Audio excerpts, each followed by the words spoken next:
imivumo ikiza cy'ubumwe bw'abera ministries nuko turimo tubyerekana ngira ngo abapfuye batabizi bo baragiye ariko abahari uyu munsi nibabyumva kuko urajya kure ugasanga mu buzima ibintu mbona mu rugo ko ntize mbibona mu buzima bwanjye ngaho imagine ko mu mugeni wawe umaze gukora ubukwe ugasanga umugabo arapfuye cyangwa umugore arapfuye mu cyumweru kimwe subwo uritwa umugabo uritwa umupfakazi uritwa nde tubanze tumenye neza ko ubundi umuvumo ukomoka ku babyeyi batubyara yego cyabanze banacyumva noneho iyo umuntu akoze ikosa we ari umwana mu rugo burya haba hari umuvumo wa kera warapiranye ukamugeraho uwo nawe ukazagira ingaruka ku muryango wazashinga heye indurantaye yego ugiye gushaka buri ngorane yose mpuye nayo nzavugane birumvikana nzavuga uwampemukiye yego uwo muntu azahora ko muri we nawe harimo ibyo mwahanye hari igihango cy'uwo mwana uraho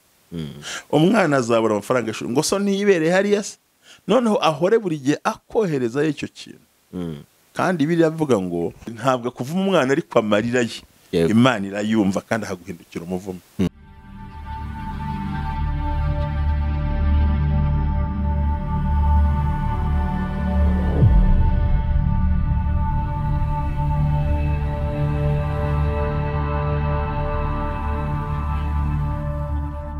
twongeye kubaramutsa nshuti bakunzi b'ubumwe bw'abera ministries channel nziza cyane iri gukora itandukaniro ndetse iri no kugenda isobanura byinshi ubuzima bwacu butabasha gusobanukirwa muri no minsi turi kuganira ku kintu cyitwa umuvumo kandi ikintu cyitwa umuvumo aho twatangiye dusobanura ese umuvumo ni iki dusobanura ibintu byinshi cyane ariko ku munsi w'ejo umunsi wa 53 nibwo twabara iki kiganiro cy'uyu munsi aho tugiye kuganira n'umushumba Rev Nambabazi ariko uno munsi noneho turaza kwibaza ikibazo kimwe noneho aba ari cyo dusobanurirwa mu kiganiro hose mwaramutse mushumba umunsi Imana inyemereye kongera kuboneka ndi muzima tuba twanyuze mu mpanuka nyinshi cyane duca mu nzira Imana yandinze mu izina rya Yesu uyu munsi ngira ngo tugiye gukomeza ku kiganiro cy'imivumo yego aho muri kudusobanurira imivumo ni iki itera ite ndetse byinshi kuri byo umaze kubitubwira ariko ngira ngo haracyari n'ibindi byinshi bisigaye inyuma nabyo dukeneye gusobanukirwa yego ngira ngo rero wabanja ugasuhuza abantu noneho tugatangira ndabashuje rero mwese cyane inshuti z'Imana abatuye i Burayi Amerika Canada amajyaruguru y'Uburayi hose muri za Scandinavia turabashuje mwese reka tuvuge ngo mwamwe bantu mu majyepfo ya Afrika amajyaruguru y'engero n'abasirazuba bwaje ndabashuje mwese kandi numva uyu munsi numva ushaka gusuhuza abantu mutuye igikondo Imana ibampera umugisha abatuye mu cyumbati mwese Imana ibaha umugisha n'abandi mwese mudukunda n'abatwemera n'abatatwemera turabashuhuje ndetse n'abatarakora subscribe namwe turabakunda bayikoze Imana ibaha umugisha atarayikora namwe nta rubanza tujya tunabagiraho turanabakunda cyane kandi tubwira ngo ndabashuje mwese ndabakunda kandi nubwo nitwa nta mbabazi ariko giye muramgira n'imbabazi ura n'impuhwe ndabakunda cyane kandi abahamagaza tujya tuganira mbifurije umugisha w'Imana mwese Imana ibagire neza cyane amen ubushize rero watubwiye ku bintu bizana umuvumo utubwira ku bintu byinshi bitandukanye utubwira umuvumo uvumwa n'ababyeyi umuvumo uturuka ku Mana umuvumo uturuka ku bashumba bawe umuvumo uturuka ku bantu byinshi bitandukanye ariko umunsi ngira ngo twibande ku gice kimwe cy'umuvumo watubwiye aho watubwiye ko hari umuvumo umuntu uzanwa n'igikorwa umuntu yakoze hari imivumo itirirwa bigombera ko ihamagarwa ahubwo yo ihita yizana direct bitewe n'ikintu ukoze ndagira ngo ibyo ngibyo no munsi ari byo twibandaho twose tise ni nk'ibiki umuntu yakora ntibiki biza ari umuvumo direct umuntu bitiye bihamagara ni nk'ibihe bintu bizana amakuba ku buzima bw'umuntu kandi nta muntu wabihamagaye ahubwo byatewe n'ibikorwa umuntu yakoze munakoze urakoze cyane icyo kibazo ni cyiza cyane ndanasa nk'ukisobanura ukuntu si ikibazo ndashaka tugitekereza mu buryo bwagutse tubanze tumenye neza ko ubundi umuvumo ukomoka ku babyeyi batubyara yego cyabanze banacyumva noneho iyo umuntu akoze ikosa we ari umwana mu rugo burya haba hari umuvumo wa kera warapiranye ukamugeraho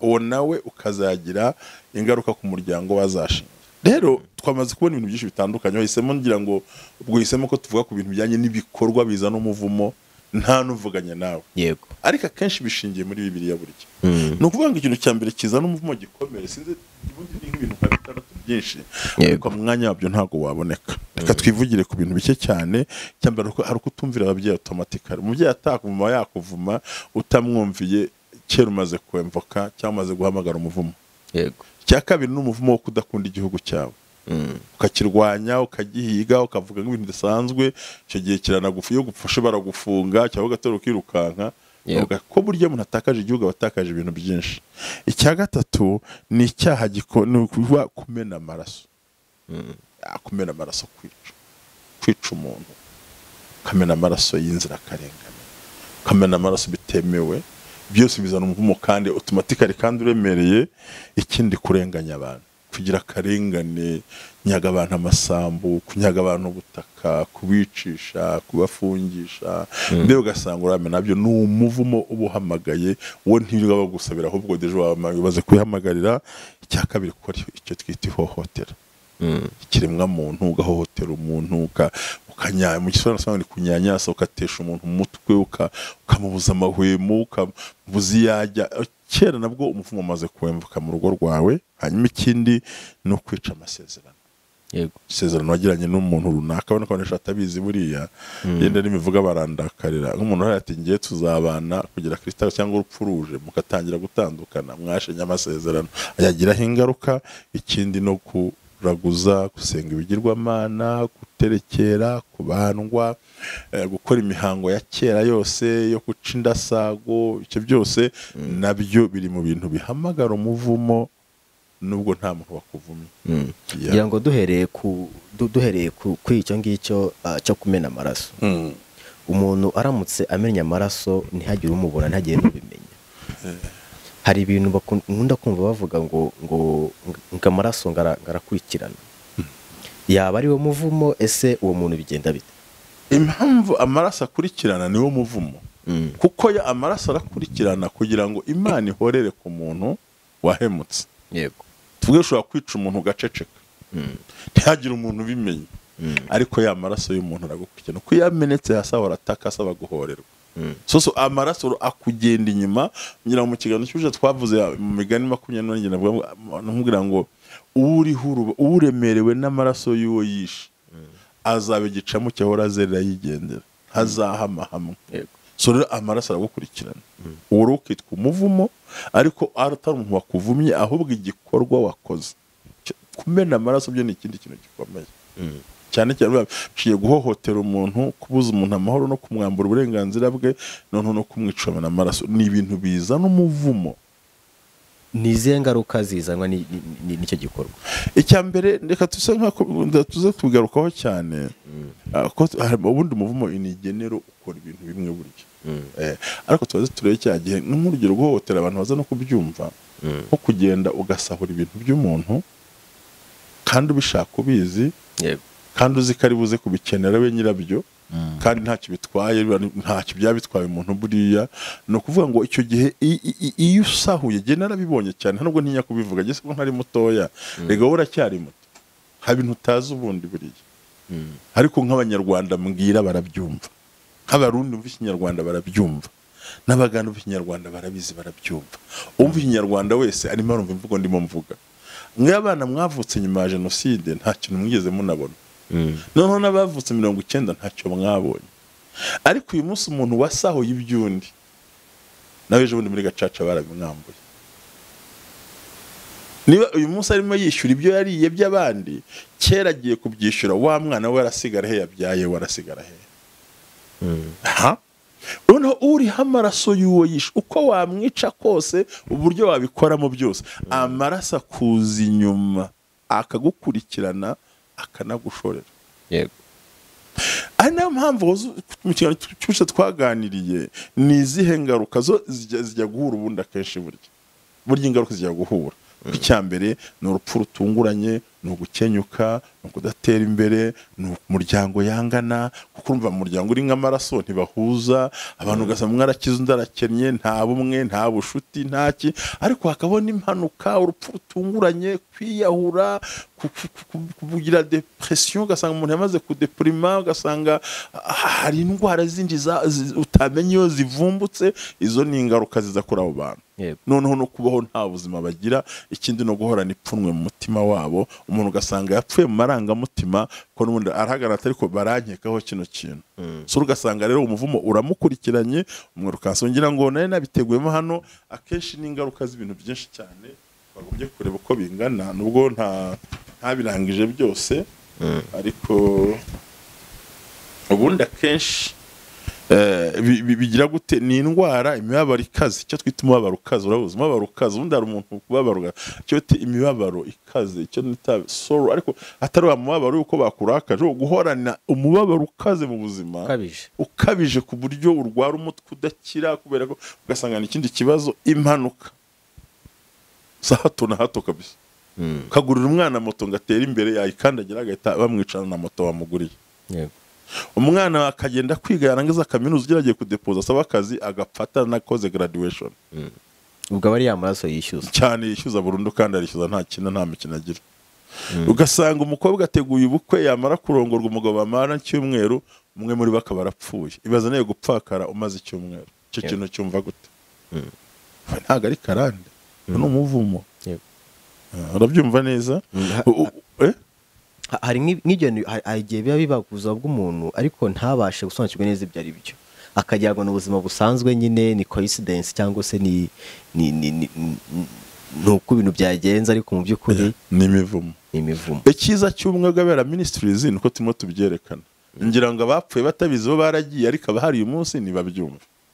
Kuko urajya kureba ugasanga mu buzima ibintu mbona mu rugo ko ngize mbibona mu buzima bwanjye. Ngaho imagine ko mu mugeni wawe umaze gukora ubukwe, ugasanga umugabo arapfuye cyangwa umugore arapfuye mu cyumweru kimwe. So ubwo uritwa umugabo, uritwa umupfakazi, uritwa nde? Ni ibintu bigiye kugorana aho ngaho. So habamo rero impanuka zitandukanye, hakabamo n'ibiza by'indengakamere, ugasanga ku musozi w'iwanyu umuyaga urahushye, hakagenda inzu z'abandi zigasigara zihagaze, kandi isuka yawe itaziritse kuruta yawe, niho ubwo wasanga inaziritse cyane. Nyine ni ba nyiri ibyago imbwa ziramwonera, no kubaca umugani ngo nyiri ibyago imbwa ziramwonera, kandi ngo nyiri ibyago n'ibyatsi bimwima inzira.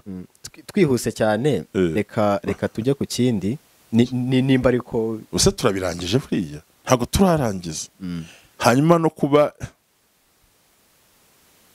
no kugira ibiza mu buzima bw'umuntu, catastrophe. Burya zo catastrophe nk'umuyaga, imvura yaguye, hari ibintu bikuzaho bikakwafekta. Hahandi wibaze kuse ni ngewe, indwara zihoraho, indwara zimwe zisa kimwe, zimeze kimwe, ku mwana, kuri nyina, kuri se, ku bantu, ugasanga ariko bikoze urupfu no kutarama.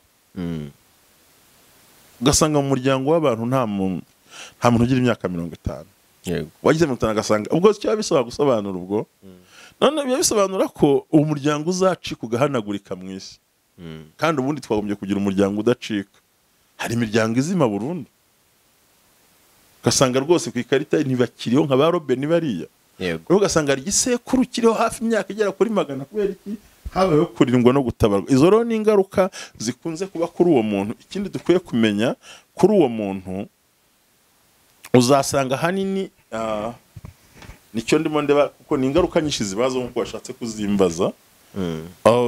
Uzasanga harimo bahora baraguzaho gusenga, bakajya no guterekera, kutubaha ababyeyi babo, ugasanga nta bushuti burimo, ubusambanyi n'ubusinzi, ubujura, hakaba n'umuntu wari umwesikuro gusa nta kindi kintu yabuze, hakabamo kongera gusenga ibishushanyo banaraguza, kutumvira no gusuzuma no gutesha agaciro ababyeyi, tuzabisanga muri amagambo. Ikindi turano no kuvuga nabi, gukoresha amagambo ateye ubwoba.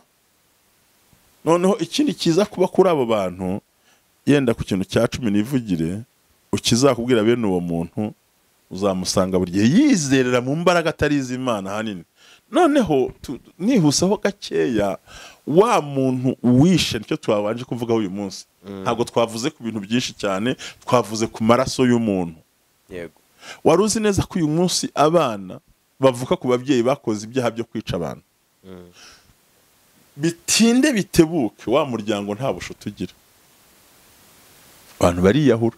Ibintu byo kwiyahura mubona ni ingaruka zabyo. yego Ibintu byo kuryama ugasanga umuntu atemaguye umugore we, umugore atemaguye umugabo, n'abagabo bakubitwa amashoka bakabica n'ubundi nabo. Ibi byose uri kureba ni cya cyaha kibashorera, kuko byanga bikunde nubwo yishe umuntu ntagaragara, ariko amaraso aracyamuri inyuma. Bizaba ngombwa ko afatwa. Nayibaze nk'urugero twari tubiganira, umuntu w'umugabo ukuze w'imyaka myinshi cyangwa umusore ugasanga asimbukiye akana k'imyaka 8 agiye ugasambanya. Icyo nacyo ni impamvu yo kugira ngo azahanwe na cyacya. Kuba wakwica umuntu ntamenyekane ntago bivanaho ko amaraso azagushorera, kandi nta gushorera wenyine, ahubwo ni inkurikizi kuri abo bana. yego ngira ngo twihuse cyane.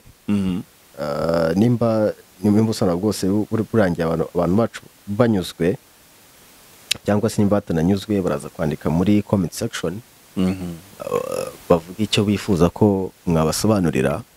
ndagira ngo dusimbukire ku kindi gikorwa cyo cyamagara umuvumo. ndagira ngo tuvuge kuri icyo wavuze icy'amaraso. tuye kuvuga ku cy'isezerano, turavuga nicyo kujya mu bigirwamana, guterekera cyangwa ibiki. reka njye nivugire ku cy'isezerano. uyu munsi ari umusore cyangwa umukobwa bamutse bagirana amasezerano bati wenda tuzabana. Hari n'abo usanga baranabyaranye ariko batabana. noneho nyuma yaho wenda umusore akaba yakwishakira undi, cyangwa se umukobwa akaba yakwishakira undi, ugasanga umwe asigaye ari kwishyuza undi. ibyo bintu byo ko bikunda kubaho, hari umuvumo bikurura. Reka nkubwire umuvumo uhari. Unteye indurantaye, yego ugiye gushaka undi. Buri ngorane yose mpuye nayo nzavugane, birumvikana, nzavuga uwampemukiye. yego uwo muntu azahora kuko muri we nawe harimo ibyo mwahanye, hari igihango cy'uwo mwana uraho. Umwana azabura amafaranga y'ishuri ngo so niyibereye hariya se, noneho ahore buri gihe akoherezayo icyo kintu. kandi biriya bivuga ngo uko wagenje abandi niko uzagenzwa. hariho gusa mu bintu biri binding by'imivumo, hari ibintu biba biri bike cyane ku buryo bitakwafekta mu rwego rwo hejuru, ahubwo ikintu bikora ari kimwe, nuko nabo uzabyara bazabagenza gutyo. nta rupfu kurumva deja wa mukobwa wabeshye. Hari kuba mwakoze amasezerano asanzwe twita tuzaba inshuti, mukanakora n'ibyo mukora yenda ntibigire nk'umusaruro. Ejo mugahindura, byo nibisanzwe n'urukundo, nabyita ngo ni urukundo ruri aho ngaho. Ariko iyo hajemo kuba mubyaranye, mufite amaraso, afite amaraso nawe afite amaraso, ukamuterana ukamushyira ku ruhande, nta biryo, nta mpamba, nta kumuvugisha, nta kumureba, nta kumuganiriza, uwo muntu wishe ubuzima bwe. Isaha yose abubonye. Hariho naraye mbonye aho ntuye basanze umudamu, umuntu bateye inda w'umukobwa, namubonye numvaga inda karande, tuzashaka tujya kumusura mu mwezi ko dukunda gusura abantu. Umugabo wamutenda yari afite abagore, yari afite abana 2 ku mugore w'ahantu ibyumba ndabivuga. yego noneho we agenda ajya mu kiza arikingirana, abyariramo wenyine, ntiyajya no kwa muganga, ntiyanakwibaruza. Ari umukobwa w'imyaka 21 atewe inda n'umugabo, kandi w'ibyumba ntago muvuga mu izina, ariko agenda aho ntuye barahazi. Nta makuru nabonagaho nari mperereye. Kugera ubwo abashinzwe ubuzima baje kuvumbura ko uwo muntu yaheze mu nzu kandi yarabyaye ntawe umugaburira. yego Ibaze amarira y'uwo mugore. None icyo kintu gishyire mu mutima. Kandi twabonye ko mu kintu cyane muvumo harimo no kurenganya abantu no guhohotera abantu. yego Yanze ko yipimisha, yarambwiye kuramo inda arabyanga, yarambwiye ati nzica umwana arabyanga. Urumva deja cyaha yakoze cy'ubusambanyi n'ubundi bugome. Umuntu utekereza gukuramo inda ntabwo ari ya mbere abakuyemo. Urumva ko gishorerana. Icyo gihe urumva uwo muntu aho yararyamye yicaye, uwo muntu yagira amahoro. Waruzi neza ko andi magambo nasomye muri Bibiliya, unkundire hano umuvumo tuzazana. Imana yavuze ngo nzavuma abakire, bahakaza abantu ntibabahembe. Kandi nibatabahemba uwo mugabo agataha abana bakarara ubusa, nzumva amarira y'abana be. nzahindukira mpano uwo muntu. Yego. Urumva ahantu Imana igera noneho ubwo ba patoro mwishyura abantu. Ni Bibiliya mbwire ndisome Bibiliya dufite ahangaha. Urumva ahantu Imana igera mu kwita ku muntu. Yego. Iravuga ngo nzahana abakire badaha ibihembo abakozi, kuko nagera mu rugo abana bakarara ubusa sinzabura kumva amarira y'abo bana.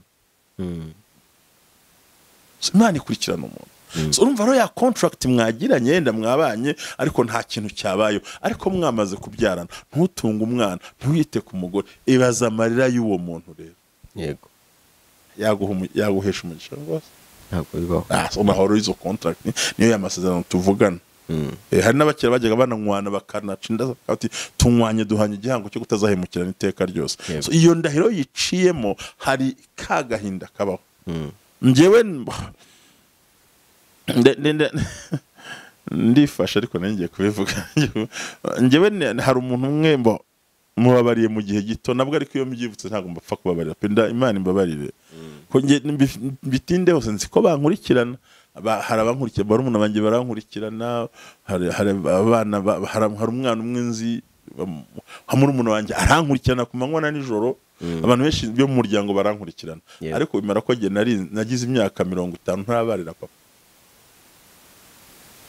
Mwese mubarira papa cyakora ubu yenda bigenda biza, ariko nabwo iyo mbyibutse birananira. Iyo mbyibutse kuki buri gihe igikomera aba yaransizemo ntaho cyagiye, mfite inkovu y'ibyo yankoreye.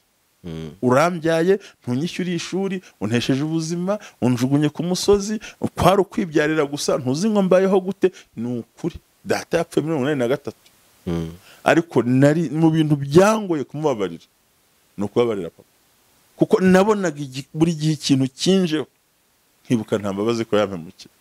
Urumva wa mutima w'umubabaro muri njyewe ubu kiri muri bwa buzima bwanjye. Niba ari njye byibagirwa, mama we yatekerezaga cyaho ngaho. Ntahari, yapfuye imyaka 16, ufite 56. Ntabwo njya nyihisha, ariko buri gihe reba nize shaje, ntagombye kwiga kera. Ubundi imyaka 50 umuntu aba yiga cyangwa yagombye kuba yigisha. So uragiye badukerereza bakadukorera ibintu bidatandukanye. Muvumo ni kabutindi ni karande n'ikintu gikomeye. So urumva cya gihango duhanye, ariyo mpamvu babyeyi mudukurikiye mwite ku bana banyu. Nukuri gerageza wite ku mwana wawe, kuko umwana azakuva nta mahoro uzigera wagira n'ubundi. Ntabwo kuvuma umwana ariko amarira ye Imana irayumva kandi ahaguhindukira umuvumo.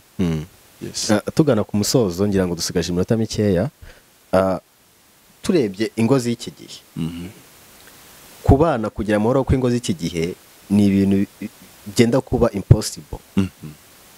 Ese hari aho bihurira n'amasezerano mu relationship bagirana, noneho agakura imivumo ku buryo kubana n'abandi usanga hazamo ibintu bituma batabana neza? Ahubwo si amasezerano bagiranye, ahubwo ni imivumo ikomoka mbere yuko bashakana iwabo.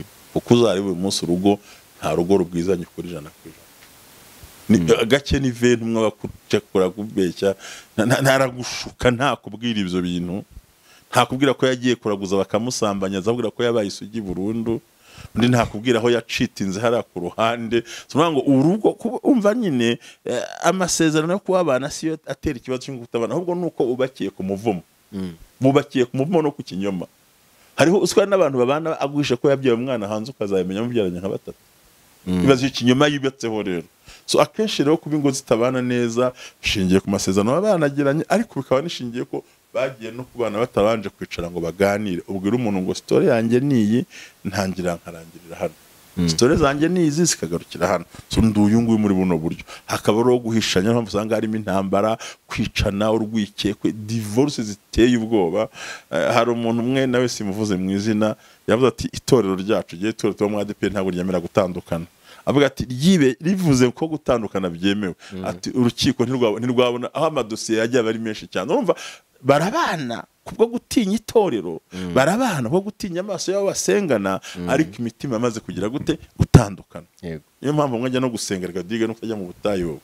hari igihe umugore ajya kujya kwica umugabo mu butayu da yagira Imana abantu ati Imana izaguha undi mugati ati Imana iravuze ngo umugabo si uwawe umugore agashaka kubutayu Mana mwice mpisezerano nava imbere impezano wanyemereye nshaka wa mugabo wambwose wa undi uri mu nzu si umugabo cyo ni imivumo umugore mugana akanya ati batire umugabo ati rero ati uriya mugore ntago ari Imana yamugoye waramwihaye ko yamaze no kubana yaramuhaza ati Imana kura mugabo mu nzira nkurira umugore mu nzira nshaka undi wa mugore urumva bakajya kwicira abana ngari ko byukuri urumva already bamaze gutandukana imivumo yarabazanye kuko urumva niba usenga ngo umugore apfe uzana undi umugabo apfe uzana undi kuko abahanuzi bavuze cyane ko karande ndetse n'imivumo bigira abahanuzi babo rimwe na rimwe basa n'abambaye ubukristo tuzana bivuga ngo ni izihe mbaraga z'abahanuzi b'abanyabinyoma ku bijyanye n'imivumo tuzabiganira twereka abantu ukuntu umuntu aguhamya ibintu ngo uwo mugabo ukakibaza ufite umugore mubyaranye 5 Imana yavuze ngo si uwawe icyo gihe rero wihutisha isezerano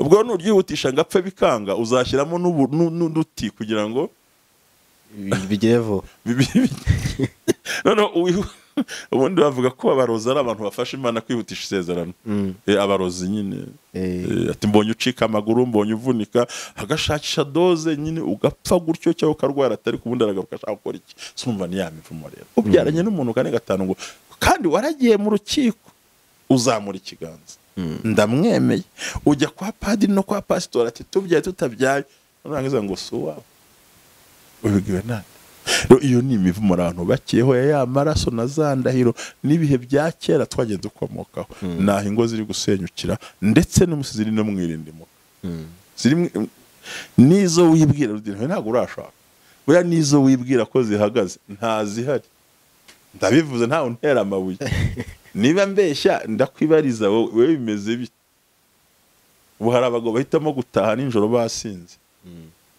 mu gitondo agasohoka yiruka hari umugore uvuga ati numva aho kugira ngo mbare n'umugabo nabagiye nyine mu nzu ariko kubera ko afite wa muco nyarwanda afite bwa buzima bayemo akumva ntashaka kuva mu rugo hari ingo nyinshi abagabo n'abagore batararana